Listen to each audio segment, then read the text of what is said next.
नमस्कार। आज हम बात करने वाले हैं भारत की मौजूदा सामरिक स्थिति पर। काफी कुछ चल रहा है दुनिया में। जी हाँ, और इस सब के बीच दो खबरें खास ध्यान खींच रही हैं। एक तो ये कि G7 समिट के बाद प्रधानमंत्री मोदी ने शायद डोनाल्ड ट्रंप से मिलने का एक न्योता ठुकरा दिया। हाँ, अनौपचारिक न्योता था, ऐसा सुनने में आया।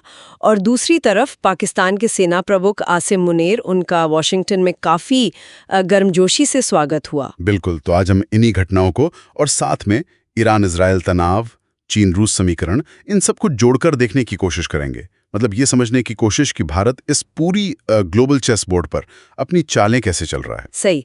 तो हमारा मकसद यही है कि इन अलग अलग डॉट्स को कनेक्ट करें और समझें कि भारत की विदेश नीति किस दिशा में जा रही है।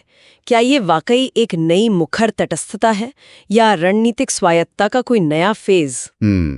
चलिए इसी को खोल कर देखते हैं। तो सबसे पहले वो ट्रंप वाले न्योते की बात करते हैं।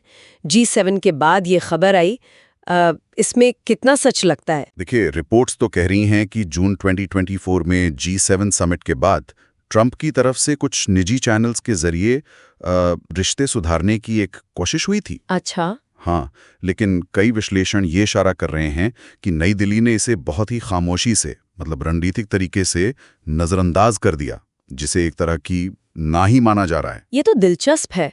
मुझे 2019 की याद आ गई, जब ट्रंप ने कश्मीर पर मध्यस्थता की पेशकश की थी और भारत ने कैसे फौरन उसे खारिज कर दिया था। तो क्या ये उसी लाइन पर है? बिल्कुल बिल्कुल, ये उसी कड़ी का अगला हिस्सा लगता है। भारत की वो जो कूटनीतिक दृढ़ता है ना, खासकर कश्मीर जैसे अपने संप्रभु मुद्दों पर, कि कोई तीसरा पक्ष नहीं चाहिए, ये उसी का सबूत है। टाइमिंग भी शायद अहम है। हाँ, हो सकता है ये दुनिया को एक संदेश देने की कोशिश हो। सही। अच्छा, तो एक तरफ ये इनकार वाली बात, और दूसरी तरफ पाकिस्तान के आर्मी चीफ आसिम मुनीर का वॉशिंगटन दौरा। वहां तो तस्वीर बिल्कुल उल्टी है। पेंटागन में मीटिंग्स, सैन्य सहयोग पर चर्चा। हाँ, वहां मामला अलग है। देखिए, पाकिस्तान की अपनी मजबूरियां हैं।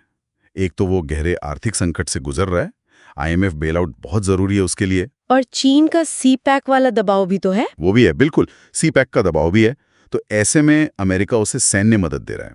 आपको याद होगा 2023 में करीब 10 साल बाद America Pakistan joint military exercise फिर से शुरू हुई थी। हाँ, याद है। तो अमेरिका मदद तो दे रहा है, लेकिन जाहिर है बदले में वो कोई ना कोई रणनीतिक साझेदारी या वफादारी तो चाहेगा ही। मतलब पाकिस्तान के लिए ये एक तरह का बैलेंसिंग एक्ट है, अमेरिका और चीन के बीच में फंसा हुआ। अब जरा पश्चिमी एशिया की तरफ चलते हैं। ईरान और इजराइल के बीच तनाव तो बढ़ता ही जा रहा है। ड्रोन हमले, साइबर अटैक, भारत पर क्या असर पड़ रहा है इसका? असर तो बहुत गहरा है। पहली बात, भारत अपनी जरूरत का लगभग 85% तेल बाहर से मंगाता है, और 2019 में अमेरिकी प्रतिबंध लगने से पहले ईरान हमारा एक बहुत बड़ा सप्लायर था। सही। बहुत ही नाजुक स्थिति है, इसमें कोई शक नहीं। तो ऐसे में भारत कर क्या रहा है? हमने देखा कि अमेरिका की चेतावनियों के बावजूद भारत ने मई 2024 में ईरान के साथ चाबहार पोर्ट डील को आगे बढ़ाया। हाँ बिल्कुल, और खबरें ये भी हैं कि रुपए रियाल ट्रेड मैकेनिज्म के तहत ईरान से तेल आयात फिर से शुरू करने पर भी बातचीत चल रही है। अच्छा जी, ये भारत की विदेश नीति की खासियत है। अपनी ऊर्जा सुरक्षा और अपने लोगों की हिफाजत, इन दोनों के बीच एक संतुलन साधना। भले ही इसके लिए थोड़े मुश्किल फैसले लेने पड़े। चाबहार समझौता इसी का एक जीता जागता उदाहरण है।